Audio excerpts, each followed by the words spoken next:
Amigas, amigos, muy buenas noches. Estamos iniciando Defiende TV.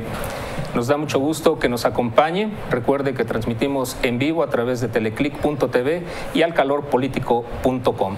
Hoy vamos a compartir un tema sumamente interesante que es el derecho de las personas migrantes. Les invitamos a que, como cada programa, nos acompañe y nos haga llegar sus preguntas, comentarios, dudas, sugerencias a través de los distintos medios por los que transmitimos, las redes sociales de Al Calor Político y teleclic.tv, para que participe con nosotros. Me voy a permitir presentar a los panelistas invitados esta noche. Está con nosotros la maestra Paola Fabiola Cuellar Gutiérrez, catedrática de la Facultad de Derecho de la Universidad Veracruzana. Maestra, buenas noches. Buenas noches, gracias por la invitación. Y está también con nosotros el maestro Alejandro Moreno Hernández, docente de la Universidad Veracruzana. Maestro Alejandro, buenas noches. Muchas gracias por la invitación, Roberto. Bienvenido. Voy a permitirme leer también un poquito de quiénes son nuestros invitados esta noche. La maestra Paola Fabiola Cuellar Gutiérrez es licenciada en Derecho por la Universidad Veracruzana, cuenta con una maestría en Informática Jurídica por la Universidad Complutense de Madrid y también con una especialidad en Derecho Internacional Público y Privado por la Corte Internacional de Justicia en La Haya. Y el maestro Alejandro Moreno Hernández es licenciado en Antropología Social de la Facultad de Antropología de la Universidad Veracruzana. Cuenta con una maestría en Psicología y Desarrollo Comunitario del Instituto de Investigaciones Psicológicas de la UB y durante un tiempo estuvo estudiando el doctorado en Historia en la Universidad del País Vasco. Pues estas son las credenciales de nuestros panelistas. Nos toca hablar de migración, del derecho de las personas migrantes.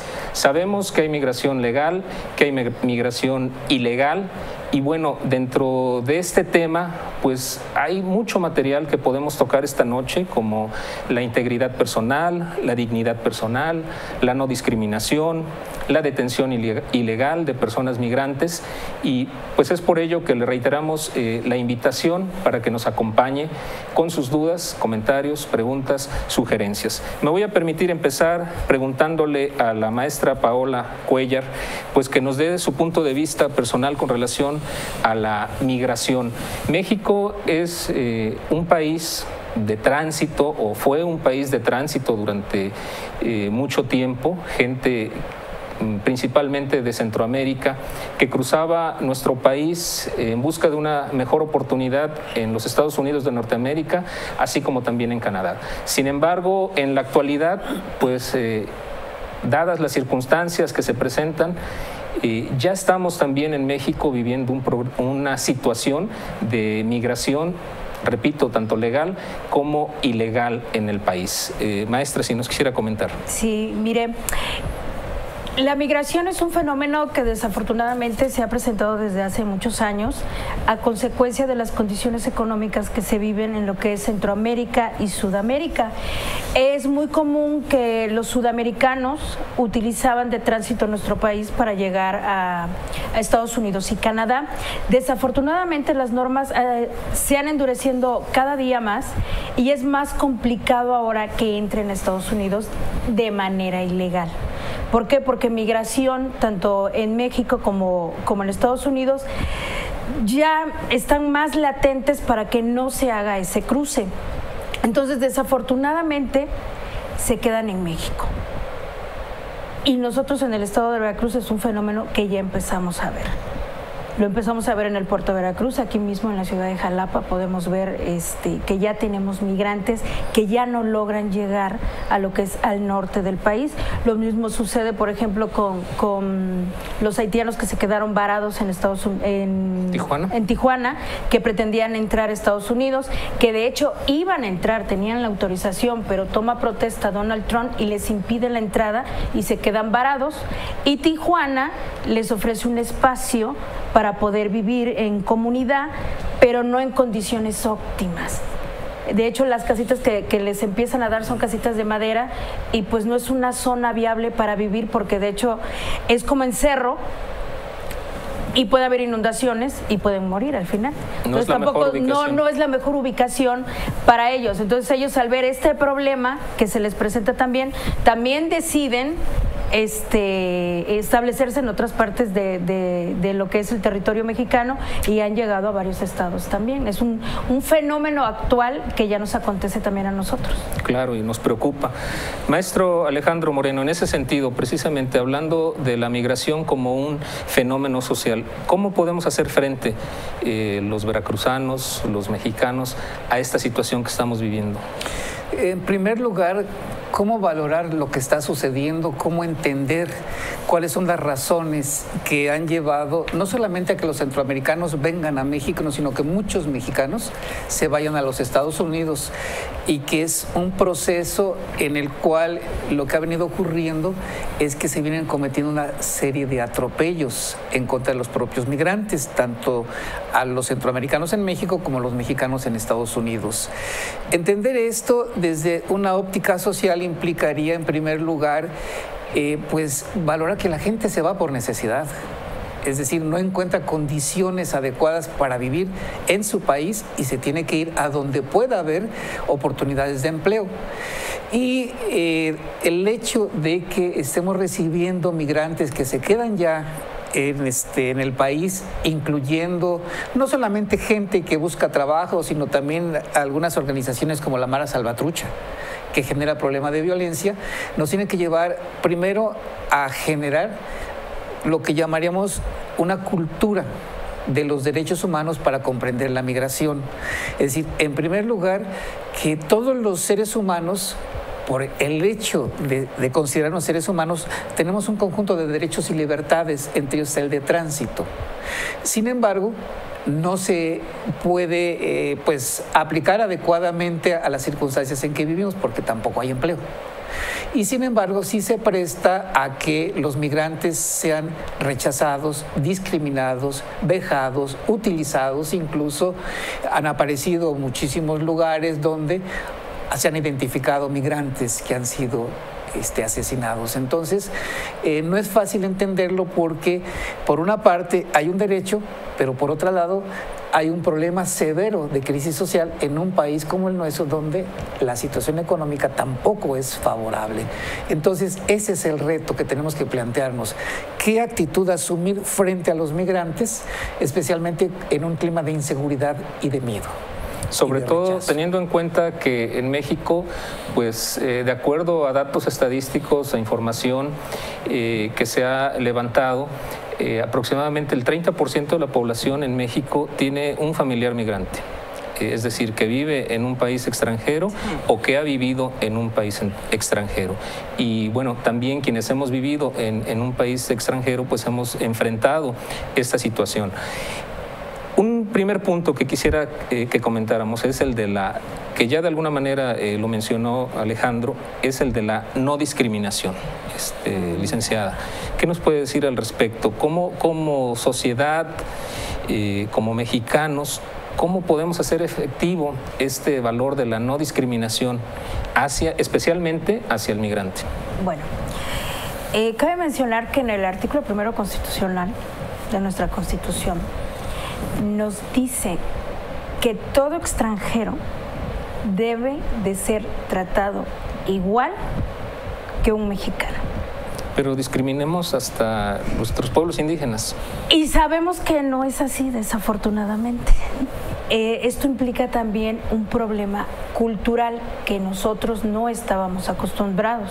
Estábamos acostumbrados a ver cómo el mexicano se iba a Estados Unidos, pero no nos tocaba ver cómo ahora en la actualidad el sudamericano o el centroamericano se detiene en México y se queda en México. Entonces, es un proceso cultural, social, que nosotros mismos debemos de enfocarnos a tratar bien, porque es un derecho humano que ellos tienen, que deben de ser tratados bien como personas.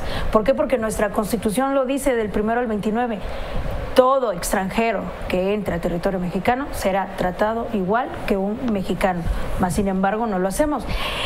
Hay problemas en el sentido de que pues es un migrante legal.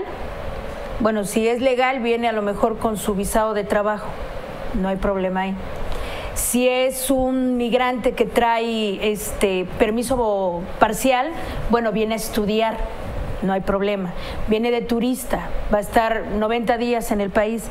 Pero si viene de manera irregular, ahí ya se topa él con un problema, porque si pretende quedarse en México, no cuenta con la documentación necesaria para poder pedir trabajo. ¿Y qué pasa? Que luego los contratan, pero el sueldo es inferior a lo que gana un mexicano. ¿Y qué problema tenemos también? Nosotros somos un país que no tenemos crecimiento económico.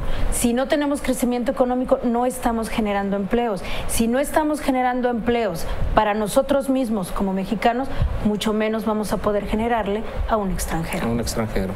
Hablamos de la explotación laboral. Otro punto, maestro Alejandro, al que se enfrenta el migrante, pues es el de la extorsión, el secuestro y también la desaparición forzada, desaparición de personas. En este sentido, como fenómeno social y en Veracruz, bueno, se ha en los últimos años, pero particularmente en los últimos meses, se han descubierto fosas clandestinas. ¿Qué nos podría mencionar con relación a este tema de la inseguridad que viven los migrantes al cruzar por los estados de la República, pero particularmente en Veracruz? La inseguridad que padecen los migrantes en realidad es parte de la inseguridad que padecemos todos los mexicanos. Hay cifras estadísticas que reflejan que en los últimos años se ha incrementado la criminalidad en todo el país y en distintas manifestaciones, específicamente lo que tiene que ver con secuestros, extorsiones, chantajes y desaparición de personas. El migrante se convierte en presa fácil de las organizaciones dedicadas a esas actividades delictivas, especialmente por su indefensión. Es decir, en los hechos no hay protección. Entonces es mucho más fácil que los intercepten en el camino y que entonces a las jovencitas o a las mujeres en general, pues las violen o incluso las lleven a lugares donde el trabajo sexual es su obligación. Entonces prácticamente más que un calvario se ha vuelto un infierno para el migrante. Es decir, porque hay un porcentaje cuya cifra no conocemos que ni siquiera llega a los Estados Unidos. ¿Hay ciudades santuario en Veracruz para migrantes, como lo hay en Estados Unidos? No, ni siquiera la idea.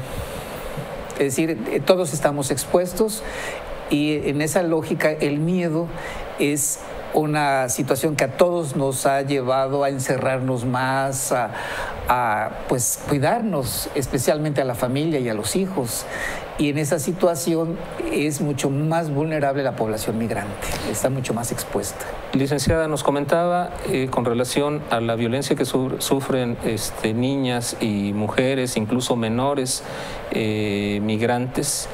Nos comentaba antes de iniciar el programa un tema muy interesante. Sí, desafortunadamente la mayoría de las mujeres que pretenden ingresar a México sabe a los delitos que pueden estar expuestos o las acciones negativas a las que pueden llegar, que precisamente la mayoría de las mujeres que ingresan al país de manera ilegal ya vienen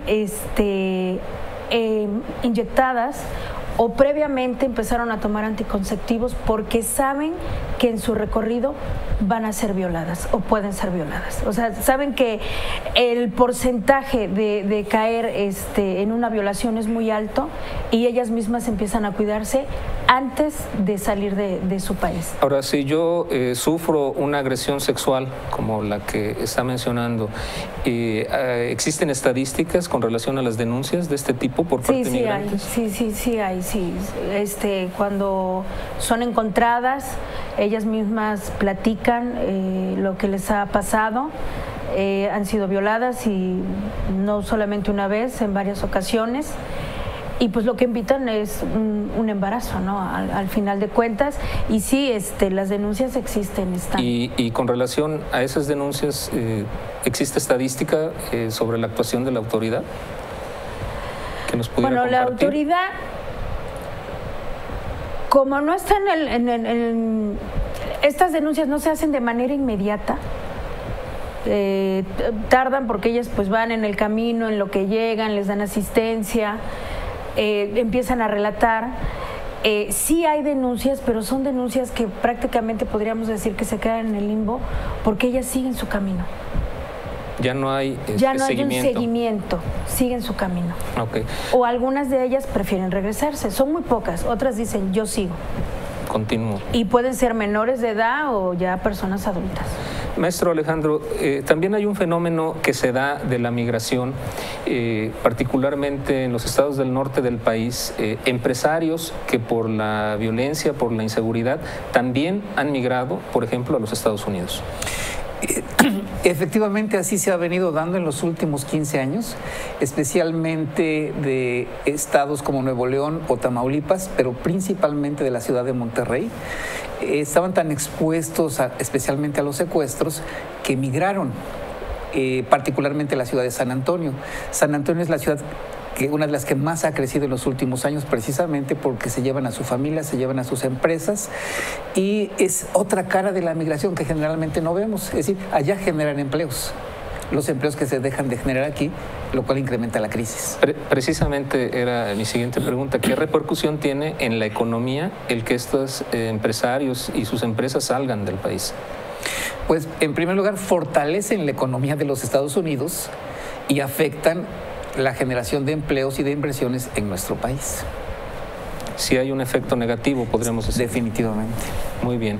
Les seguimos invitando a que participe con nosotros a través de las redes sociales. Les recuerdo que estamos transmitiendo por Facebook, Twitter, Periscope, a través de alcalorpolitico.com y teleclick.tv. Otro tema con relación a los migrantes es el de los centros de detención, tanto en México, los migrantes que vienen de Centro y Sudamérica, como en Estados Unidos, los migrantes que van o que llegan a Estados Unidos. Hay diferencias en los dos países. Yo quisiera en primer lugar preguntarle a la licenciada Paola que nos platicara un poquito con relación desde el punto de vista jurídico a las detenciones, por ejemplo, que se venían, detenciones ilegales que se venían presentando por parte de las fuerzas armadas, la Marina, el Ejército, donde ya existen incluso recomendaciones por parte de la Comisión Nacional de Derechos Humanos de que únicamente el Instituto Nacional de Migración puede realizar detenciones de migrantes y no las Fuerzas Armadas, por ejemplo. Sí, bueno, el migrante viene con la idea de poder cruzar al norte, pero una vez que llega a México en su país, para que sea tránsito, todo esto, se encuentra con, desafortunadamente en algunos aspectos, con organizaciones delictivas que están a la orden del día, y a veces son forzados a cometer delitos en contra de su voluntad. Ya migración ya no entra ahí. Entonces ya la Marina ya es cuando entra, entonces ya es una diferencia. Pero en teoría, primero debe de entrar el Instituto Nacional de Migración. Pero en ese momento estamos hablando cuando se comete un acto delictivo. Cuando se comete un acto delictivo. Sí, pero si el migrante no demuestra que está legal, entonces sí es una competencia del Instituto Nacional de Migración. Pero cuando yo vengo en tránsito y me encuentro con un retén militar, ¿tienen facultades para poder detener migrantes? No. ¿En teoría no? No. Sin embargo, no, al contrario, sigue tu camino. Sigue tu camino. Ok. No sé si quiere comentarnos algo al respecto, maestro. Bueno, la contraparte en los Estados Unidos, es decir, en Estados Unidos los centros de detención son concesionados a la iniciativa privada. Incluso cotizan en la bolsa, son corporaciones tan enormes que para ellos es un gran negocio. De tal manera que lo que hacen es recibir a todas las personas que son privadas de su libertad porque no tienen los documentos para demostrar que están legales, y en consecuencia pues son vejados, la alimentación es muy mala y sobre todo que el trato que se les da prácticamente es indigno. Por ejemplo, en San Antonio hay redadas no generalizadas, sino que se selecciona un lugar muy particular donde llegan de tal manera que lo que generan es terror entre los demás migrantes, porque llegan 20 unidades a detener a los que están ahí. Entonces todo el mundo se esconde. Y el problema es que cuando detienen a alguien no se puede traer absolutamente nada porque llegan con otro nombre. Su cuenta de ahorros es con otro nombre, la renta de la casa es con otro nombre, el vehículo que compraron es con otro nombre. Entonces todo lo que acumularon durante 10 o 15 o 20 años lo pierden en automático. Sí, tenemos aquí un comentario. Julio Caiceros dice: si son ilegales, aunque digan tienen derecho en Estados Unidos, es diferente. Y continúa: muchos paisanos se les sube el dinero a la cabeza y son prepotentes y reniegan de sus pueblos y sus raíces. Bueno, pero ese es el problema de la diáspora que anteriormente habíamos comentado, es la pérdida de identidad. O sea, es el mexicano que llega muy joven a Estados Unidos, ya no vive en México, no puede venir a México porque sabe que si regresa a México va a ser muy difícil que retorne a Estados Unidos, y entonces presenta un choque cultural que se le llama diáspora, pierde su identidad mexicana, pero tampoco cabe en la americana porque no es ciudadano americano, es ilegal, de hecho es rechazado hasta por ellos. Exacto, hay una pérdida de identidad. Hay una pérdida de identidad que es un fenómeno que se le llama diáspora. Ok, maestro Alejandro, ¿quisiera comentar algo al respecto? Sí, yo creo que aquí la identidad se vuelve un factor muy importante en la medida que el proceso de migración nos da el acceso a nuevas pautas culturales y a la pérdida de las que llevamos, pero al final de cuentas es llegar a generar como una tercera identidad, que en el caso de California ha sido mucho más claro al decir ni soy estadounidense o no soy gringo, tampoco soy mexicano, soy chicano. Entonces, pero el problema central es de que no se facilita en ninguna parte ese proceso de cambio de identidad con los valores culturales, porque en realidad estando allá se van sometiendo a las pautas y reglas. Por ejemplo, allá respetan las reglas de tránsito, aquí no se respetan, y lo mismo un estadounidense viene acá, igual las viola, porque aquí no hay regulación al respecto, pero sí, por la impunidad. La identidad cultural juega un factor fundamental precisamente para perder pues sus nexos con su país, aunque sigan consumiendo comida mexicana y haciendo muchas cosas como mexicanos. Sí. Hace un momento comentábamos del involucramiento de migrantes en asuntos o situaciones delictivas. En Jalapa recientemente se vivió una situación con una banda de asaltantes a casa habitación, si no me equivoco, de origen colombiano, peruano, que se vieron involucrados, fueron detenidos, sin embargo no pudieron ser procesados. ¿Tenía usted un comentario al respecto, licenciada? Sí, no fueron vinculados a proceso porque no se les respetaron los derechos humanos. Entonces, aquí existe el nuevo sistema penal acusatorio, el debido proceso, te vinculo a proceso, pero si no me respetas los derechos humanos, a mí como delincuente, aunque haya robado, haya violado, haya matado, te puedo echar abajo todo y tan solo por ello, por no haberme respetado, puedo salir libre. ¿Y fue el derecho de asistencia consular? Bueno, el derecho de asistencia consular no es como tal un derecho humano, pero sí está regulado internacionalmente que la asistencia consular no se le debe de negar a ningún extranjero. Es decir, el Estado mexicano está forzado inmediatamente cuando recibe a un extranjero con un delito que acaba de llevar a cabo en llamar a su consulado para que reciba la asistencia consular, y en caso de no dársela, entonces él sí ya puede decir, me violaste mis derechos, yo tenía derecho un derecho procesal. Es una asistencia. Y no su consulado no funge como su abogado. La asistencia es, cometiste este delito, son tantos años, vas a estar tanto tiempo en la cárcel, podemos manejar que a lo mejor tu sentencia va a ser menor, va a ser mayor. Esa es la asistencia que se debe de dar, pero no funge como abogado. Se le debe de nombrar un abogado o contratar un abogado, porque ningún consulado tiene facultad para ejercer como abogado. De hecho, nos comentabas, licenciada, que hay un criterio de la Corte con relación a lo que es la asistencia consular. Sí, de hecho, de eso nace porque en México en el corredor de la muerte en Estados Unidos había 42 sentenciados ya a pena de muerte, pero se les violaron sus derechos en el sentido que se les negó la asistencia consular. ¿Qué quiere decir? Que les hicieron firmar una declaración en otro idioma, no estando presente un abogado, no estando presente el consulado, o que el consulado le dijera, mira, no hablas inglés, te voy a ofrecer un traductor, porque esa es la obligación que tienen los consulados y las embajadas, proteger al mexicano en ese sentido, darle la asistencia consular, darle la asesoría. Pero cabe mencionar algo muy importante, que los consulados mexicanos casi no hay abogados. Está un 40% con ingenieros en sistemas computacionales, otro 40% son de negocios internacionales, relaciones internacionales, son las carreras que tienen, pero abogados son muy escasos. Por lo tanto, ellos no pueden dar una asesoría, ni mucho menos pueden llevar el caso. Le sugieren abogados o le dicen, pues mira, ya tuvimos antecedente con este abogado que llevó a cabo este caso, lo siguió y lo puedes contratar en un momento dado, o en el país donde esté se le da un abogado gratuito, como aquí, que es un defensor público. Pero es por eso, es el llamado caso Avena. Avena. Ok, correcto, pues muy interesante el punto de vista de la maestra Paola Fabiola Cuéllar Gutiérrez. Estamos casi llegando a la conclusión de nuestra transmisión el día de hoy.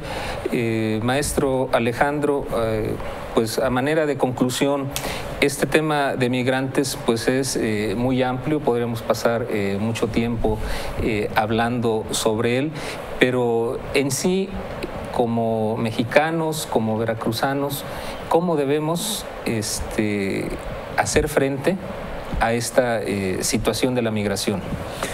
Pues es un reflejo del proceso de deshumanización que estamos viviendo como sociedad.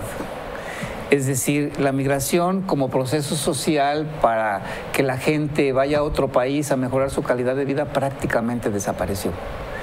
Es decir, la gente se va porque no tiene de otra para sobrevivir, incluso migración de una zona rural a una zona urbana en México, o de la provincia a la capital del estado o la capital del país. Es decir, es un proceso que se da, pero en donde no se planifica por lo menos algunas posibilidades de atender esto, sino que por el contrario se va abandonando. A esto habría que agregarle el problema severo que se enunció, la discriminación. No solo es el rechazo, es decir, tenemos que reconocer que los mexicanos somos discriminadores. Lo hacemos en la escuela, en la casa, en el trabajo, en la calle, en todas partes. Entonces, tiene que ver también con la educación que recibimos en la casa. Tiene que ver con el programa educativo que recibimos en la escuela, pero sobre todo nuestro comportamiento como sociedad. Si entre nosotros nos rechazamos porque soy feo, porque soy chaparro, porque lo que sea, entonces eso va generando una actitud hacia nosotros mismos, pero también hacia los demás, especialmente la gente más vulnerable, como es el caso del migrante. Es decir, hay un ejercicio de poder sobre ellos, de control y de sometimiento, que incluso hasta se les arrebata la vida. Entonces, lo que necesitamos es crear una cultura de los derechos humanos que implica humanizarnos. Humanizarnos como personas, como sociedad. Licenciada, un último punto de vista. Por ahí estábamos dejando pasar un tema que habíamos mencionado, que era el de las consecuencias de este anuncio del muro del presidente de Estados Unidos, Donald Trump. Las consecuencias que, pues, tanto psicológicas como sociológicas, jurídicas y por supuesto reales, que estamos enfrentando los mexicanos y particularmente en el estado de Veracruz con relación a la migración. Bueno, el muro, desde que se anunció el muro, ha sido muy controversial. Que si el Tratado de Libre Comercio no los iban a quitar, ya no íbamos a formar parte. Sin embargo, eso no pasó, porque tanto Estados Unidos como Canadá nos necesitan, como nosotros los necesitamos a ellos, porque es cuestión económica. Desafortunadamente, cuando el nuevo presidente de Estados Unidos habla del muro, el día que toma posesión, ya no le permite la entrada a los cubanos que habían salido de vacaciones a Cuba para regresar a territorio americano. Ya no se los permite, los deja fuera. Eso se vio muy claro el primer día de su toma de protesta. También al segundo día deja fuera a los haitianos, no les permite entrar cuando ellos ya iban a entrar a territorio americano y se quedan varados en territorio mexicano en Tijuana. Entonces, el muro sí ha sido negativo, pero yo creo que el Estado mexicano debería de decirle a Donald Trump, bueno, pues tampoco es para subir un muro, ¿no? O para construir un muro. Si siempre hemos tenido relaciones económicas y políticas con ellos, ¿por qué no hablarnos, sentarnos bien a la mesa? Pero pues también desafortunadamente pues vemos el criterio que tiene el gobierno americano hacia México, ¿no? Y aparte que antes de imposición. De imposición, y lo venía diciendo semanas antes de que él fuera presidente, ¿no? Voy a construir un muro, que no lo ha construido y no creo que lo vaya a construir tampoco porque va a ser muy costoso y va a llevar muchos años. Que de hecho ya había una iniciativa de un muro por parte de la administración Clinton, que también tuvo sus consecuencias, ya que orillaba a los migrantes a cruzar por las zonas del desierto más peligrosas, claro, hacia los Estados Unidos. No sé si quisiera hacernos un último comentario sobre este tema, Alejandro. En realidad el muro no es más que un distractor que encubre las políticas antimigratorias de los Estados Unidos, pero especialmente hacia mexicanos. Es decir, hay un problema emocional del presidente de Estados Unidos que lo lleva hasta su esquema de gobierno y en ese sentido va directo contra los mexicanos y lo ha declarado en muchas ocasiones. Pero, por ejemplo, no se menciona nada del tráfico de drogas, del tráfico de armas. Pasan sin problema. Entonces, en realidad, es un control más de tipo racial. Control de tipo racial. Muy bien, pues muchas gracias a ambos panelistas por su participación esta noche. Agradezco la participación de Paola Fabiola Cuéllar Gutiérrez. Gracias por habernos acompañado. No, gracias a ti por la invitación, te agradezco mucho. Y también gracias al maestro Alejandro Moreno Hernández. Alejandro, muchas gracias. Muy amable. Por estar con nosotros en Defiende TV. Y bueno, queremos anunciarles que sabemos que Defiende TV se transmite los lunes a las 20 horas, cada 15 días. Sin embargo, durante el mes de julio, por el periodo vacacional, no estaremos transmitiendo Defiende TV, sino hasta el lunes 7 de agosto, cuando les invito a que nos acompañen. Estaremos hablando de derechos de los pueblos indígenas. El próximo lunes 7 de agosto del año 2017, les invitamos a que nos acompañen. Entonces, agradezco a todo el equipo técnico de Defiende TV, al director del programa, del calorpolitico.com y de teleclick.tv. Con esto finalizamos. Muchas gracias y que la pasen muy bien.